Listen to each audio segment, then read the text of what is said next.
Según varios medios, un juez concedió a la Fiscalía General de la República una orden de aprehensión contra 19 exfuncionarios vinculados a Miguel Ángel Osorio Chong, titular de la Secretaría de Gobernación durante el gobierno de Enrique Peña Nieto y actualmente senador de la República. Entre los presuntos implicados en un desfalco millonario a la nación está Jesús Horta Martínez, quien durante 10 meses fue secretario de Seguridad Ciudadana de Claudia Sheinbaum aquí en la Ciudad de México. Fue la misma jefa de gobierno quien dio a conocer los verdaderos motivos de la renuncia de Horta en octubre pasado. Veamos el contexto. En octubre de 2019, luego de estar 10 meses al frente de la Secretaría de Seguridad Ciudadana de la capital del país, Jesús Horta renunció al cargo. La jefa de gobierno de la Ciudad de México, Claudia Sheinbaum, dijo que el funcionario renunciaba por motivos personales. Este fin de semana, Sheinbaum confirmó que Horta renunció porque la Fiscalía General de la República lo investiga por el presunto desvío de 2,000 millones de pesos. Esto luego de que se hiciera público que Horta es uno de los 19 exfuncionarios investigados por manejo irregular del presupuesto de seguridad pública en la Secretaría de Gobernación, mientras Miguel Ángel Osorio Chong fue su titular. Horta aparece junto con otros 18 funcionarios de la desaparecida Policía Federal en una solicitud de orden de aprehensión por presunta delincuencia organizada con la finalidad de cometer operaciones con recursos de procedencia ilícita. De diciembre de 2012 a mayo de 2014, Jesús Horta fue secretario general del Consejo Federal de Desarrollo Policial de la Policía Federal, órgano desconcentrado de la Secretaría de Gobernación. Entre mayo de 2014 y julio de 2015 fue director general de Administración del Secretariado Ejecutivo del Sistema Nacional de Seguridad Pública, órgano administrativo desconcentrado de la Secretaría de Gobernación. Este lunes, la jefa de gobierno dijo que ella decidió contratar a Horta, quien pasó por todos los filtros de confianza que exige la ley antes de incorporarse al cargo. Dijo también que en todo su gabinete hay una permanente revisión del desempeño de los funcionarios. Punto y contrapunto. Primer tema a discutir esta noche de martes y como cada martes y jueves, Alejandro Encinas, politólogo y simpatizante de la 4T. ¿Cómo estás, Alejandro? Muy bien, Genaro, qué gusto saludarlos Qué gusto saludarlas. Verte. Ana Villagrán, concejala de la Alcaldía Cuauhtémoc por el Partido Acción Nacional. ¿Cómo estás, Ana? Muy contenta con este horario y de verlos a todos y a todas. Martín Vivanco, abogado y analista. ¿Cómo estás? Hola, buenas noches. ¿Sí me escuchan bien hoy? Te oímos perfecto. Sí. Y Estefanía Veloz, feminista y también integrante de la 4T. ¿Cómo estás? Aquí contestando por ti, pero bien. Muy bien. Bueno, a ver, primer tema a discutir esta noche. A ver, empiezo contigo. ¿Cómo ves esto? ¿Qué implicaciones le ves? Evidentemente, regresa el tema de la corrupción, el combate de la corrupción en el país, a la narrativa que empuja el presidente López Obrador después de varios meses de estar hablando de un solo tema que ha sido el de la COVID-19. Creo que este tema, esa orden que fue filtrada a medios de aprehensión presuntamente contra 19 exfuncionarios, vuelve a poner el tema del combate a la corrupción en la discusión pública. Pero hay figuras que son muy cercanas a varias figuras de la 4T hoy en día, como Jesús Horta. Sí, y yo diría que no sé qué tanto fue una figura cercana, y yo creo que en una reconfiguración de cambio de gobierno y trayendo las credenciales que tenía él, porque además es una persona que ha estado cerca de casi todos los gobiernos, ¿no? Desde el PAN, el PRI, bueno, ahora que se ha excusado mucho en tener conocimientos que no tiene alguien más. Creo que Horta viene desde un espacio del sistema de investigación desde el 2005, en el que fue haciendo como este nicho dentro de la seguridad. Después fue encargado de la seguridad federal con Peña Nieto, y creo que es parte de un entramado mucho mayor y que nos dice que van a seguir saliendo nombres, y creo que esto se conecta con el tema que viene después, pero sí creo que fue un golpe duro para el tema de la investigación. Respecto al tema de la corrupción, pero que también tiene que ver más no solamente con corrupción tipo Odebrecht o lo que está pasando con Emilio Lozoya, sino corrupción que va mucho más allá y que engloba cosas de seguridad, que creo que eso es las dos cosas que se van juntando entre las luchas de la 4T, ¿no? O sea, investigar quién fue el que nos dejó el país como nos lo dejó ahorita, y luego también el tema de los dineros gastados ilícitamente. Yo sí creo que aquí se cruzan esas dos investigaciones, pero sin duda habría que ver cómo se va a llevar el proceso. Me parece que fue muy acertado lo que dijo la jefa de gobierno, bueno, la gobernadora, en términos de la idea era que se lleve el proceso de manera que no se tenga que politizar todo ni mediáticamente. Yo sí sabía, pues claro, la jefa de gobierno, claro que sabía, pero bueno, no hay necesidad de manchar procesos, y yo creo que eso es lo que hay que ver. No van a ser los últimos, 19 son muchísimos, y sí llama la atención porque Sí. es ver hasta dónde está en las entrañas de todos los gobiernos anteriores, este esquema de corrupción y de un narcoestado, como dijo el presidente, ¿no? Martín, un tema que salpica al exsecretario de Gobernación Miguel Ángel Osorio Chong del PRI, un hombre que fue prácticamente, muchos decían, un secretario muy poderoso al frente de Gobernación y que tenía control precisamente de la Policía Federal, que está salpicada por todos lados también en este escándalo, pero un secretario o exsecretario que hoy tiene fuero. Sí, pero eso se lo pueden quitar con la votación. Y yo creo que después de estas filtraciones y de lo que sabemos de la investigación, pues el siguiente paso sería pedir el desafuero, si es que van en serio. Ahora, lo que dice Estefanía es totalmente cierto. Esto es mucho más profundo que solamente la figura de un secretario de Gobernación, porque sí llama la atención que Horta llega al gobierno de Felipe Calderón por recomendación del entonces jefe de gobierno de la Ciudad de México, que era Marcelo Ebrard también, y que aparte, a inicios de este gobierno, y lo discutimos en el programa, todo el mundo decía buenas cosas de él, decía que era un gran administrador, que de hecho la violencia había subido porque él no estaba coludido con ninguna de las redes criminales aumentado por las redes criminales que estaban en la Ciudad de México. Y ahora que pues, corremos el telón tantito, vemos que pues, estaba inmiscuido en otra red criminal. ¿Qué es lo que pasa? Yo creo que lo más importante es lo que dijo la jefa de gobierno: los controles de confianza simplemente no sirven. Y donde está el corazón de lo que se tiene que reformar o revisar es ahí, ¿no? En los últimos lineamientos, ahorita estuve checando, se publicaron en el 2019 y hay un centro de evaluación y control de confianza del Servicio de Protección Federal que evalúa 5 cosas, y aquí las tengo, y te hace un estudio de situación patrimonial, psicológico, poligráfico, médico y toxicológico.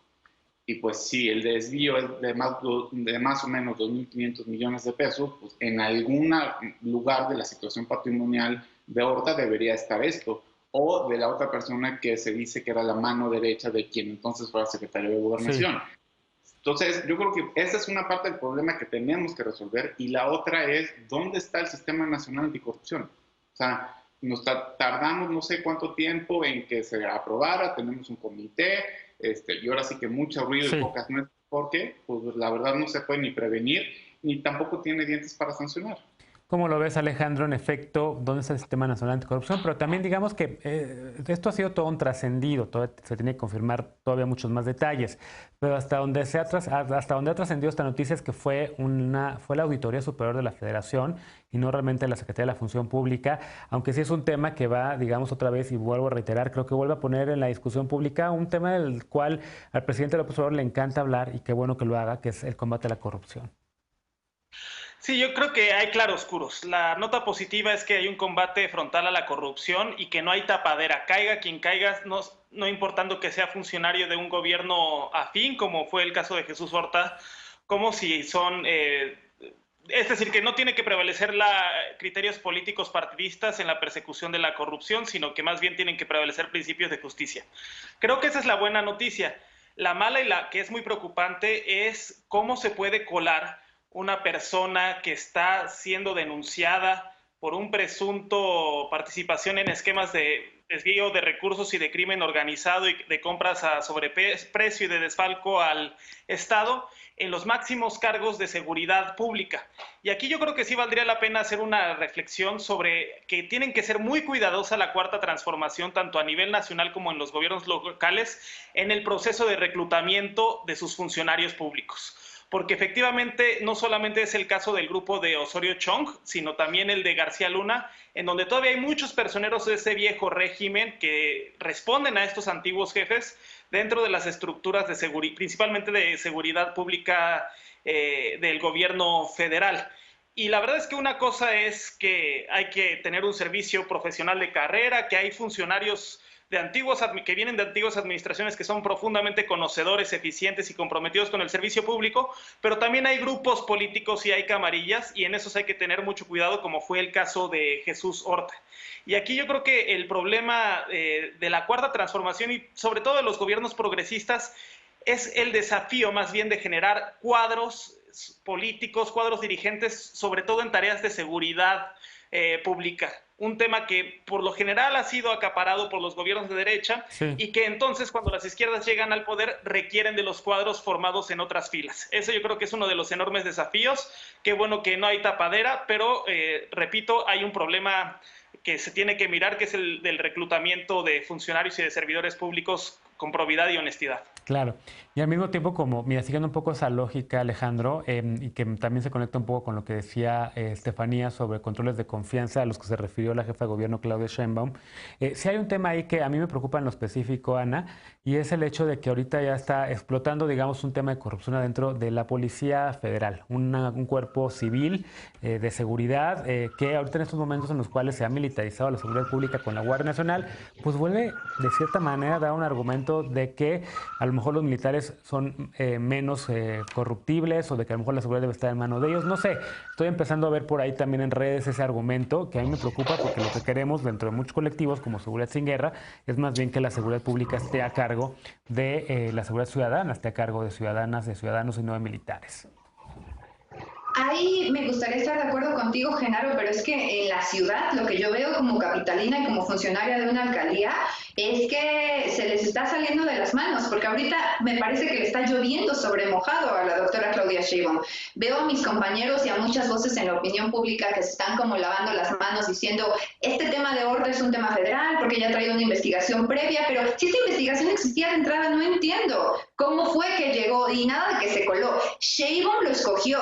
Sheinbaum le dio el cargo de la Secretaría de Seguridad Ciudadana. Fue hasta octubre del 2018, el año pasado, 2019, que separan a este funcionario, pero en ese momento no dijeron que fue por una investigación, dijeron que era por motivos personales y no tanto por esta diferencia que tuvo en el operativo del tema del 2 de octubre de Tlatelolco, de que Horta salió a decir que iba a cumplir la ley y a castigar a los que destruyeran la ciudad, y Sheinbaum pues salió a revirar que eso no era cierto. El tema, lo que a mí me preocupa es el tema de la seguridad en la Ciudad de México, y yo, o sea, si estamos viendo tal corrupción en los sistemas de seguridad de una entidad como es la capital de la ciudad, yo no puedo confiar en que los policías sean mejor que los militares. Lo que veo es que en toda la estructura de seguridad del país hay corrupción, y nos estamos enfrentando como a esquemas donde no quieren cambiar realmente las cosas. Aquí el presidente del PAN en la Ciudad de México, Andrés Ataide, y el diputado Federico Dorin salieron a señalar que desde que se nombró a este personaje, al exsecretario Horta, el pobre desempeño que estaba llevando la Secretaría, el incremento de delitos que hubo tanto en enero como en febrero del 2019, los cero resultados en los actos vandálicos de las marchas feministas. El diputado Dorin pidió en el Congreso de la Ciudad de México la comparecencia del secretario Horta, y adivinen quiénes dijeron que no, los diputados de Morena. Ellos fueron los que le rechazaron a la ciudadanía una explicación de los pobres resultados que estaba dando Horta. Y ahora que sale esta investigación, que sin duda se tiene que celebrar porque pues nos está dejando ver toda la corrupción que los gobiernos de izquierda han permitido aquí en la Ciudad de México, pues que salen y entonces dicen, sí, cierto, sí era un mal personaje, pero durante muchos meses los defendieron. Sí. Entonces consideramos que la doctora Claudia Sheinbaum hoy no tiene que lavarse las manos de este tema, porque dice que fueron las instancias federales los que hicieron los controles de confianza, que nos recuerda Martín, que yo también estoy de acuerdo que no sirven, porque algo están haciendo mal, y hoy tienen que asumir que de entrada primero le salió corrupto, entonces este personaje, el antiguo secretario, y el actual secretario, hace apenas un mes lo intentaron matar grupos delictivos que están operando bajo la opacidad de este gobierno. A ver, contrapunto veloz. Sí, bueno, no nos olvidemos que Raúl Peralta Alvarado fue el encargado de la seguridad con Mancera y que está siendo investigado por sus nexos con la Unión Tepito. Mancera fue defendido por el PAN y por la coalición PAN-PRD, y el PAN jamás dijo nada de la seguridad de la Ciudad de México hasta ahora que se les ocurre pronunciarse al respecto. A mí me parece muy mezquino decir se les fue y se les filtró y no sé, o sea, las credenciales que tiene no las tiene nadie en el tema de seguridad. Digo, no es que no la tenga nadie, pero y trae experiencia. O sea, yo sí creo que uno, sí, claro, es el control y los filtros, pero dos, es muy vacío pensar y culparlo y culpar a las personas que decidieron ponerlo ahí, porque creo que además fue una decisión muy amplia, sin pensar en que tiene que ver con un esquema de corrupción mucho más amplio, como decía Martín, y como decíamos hace rato, que vamos a ver en el próximo bloque, porque si no, lo que estamos haciendo es maquillar como quiere la oposición y decir que fue el problema de uno, sino es un problema muy grande, porque si no, no se estarían investigando a 19 exfuncionarios. Claro, tenemos que conocer mucho más detalles de todo este caso, pero hay en efecto 19 personas que al parecer estarían entonces, digamos, con esta orden por parte de la Fiscalía, por lo menos, no sé, no de aprehensión, pero sí para por lo menos abrir un expediente de investigación. Ahora, Alejandro, implicaciones de todo esto, mencionaba por ahí Ana y también Estefanía, que esto tocó a varios y toca a varios personajes también de la 4T hoy. Pues sí, la verdad es que sí, y justo yo creo que ningún gobierno es inmune a la corrupción y a que haya personas que quieran impulsar la corrupción desde adentro. La diferencia entre un gobierno honesto y uno cómplice es que el primero, cuando se detecta, cuando se identifica esto, actúa conforme de derecho, y los segundos es una tapadera y un encubrimiento, como vimos durante los sexenios pasados del PRI y del PAN, que ahora, hoy con los casos de Odebrecht y de García Luna están saliendo apenas a la luz pública. Bueno, déjenme hacer una pausa. Evidentemente, vamos a hablar en el siguiente bloque de un tema que se relaciona con esto. El enfrentamiento que han sostenido el presidente López Obrador y el expresidente Felipe Calderón alcanzó nuevos niveles. Mientras Calderón señala que él no saludó a la mamá del Chapo ni liberó delincuentes, el presidente de México, López Obrador, dice que todos los funcionarios estaban infiltrados por el narco durante el Calderonato. Regresamos con este tema punto y contrapunto. No te vayas.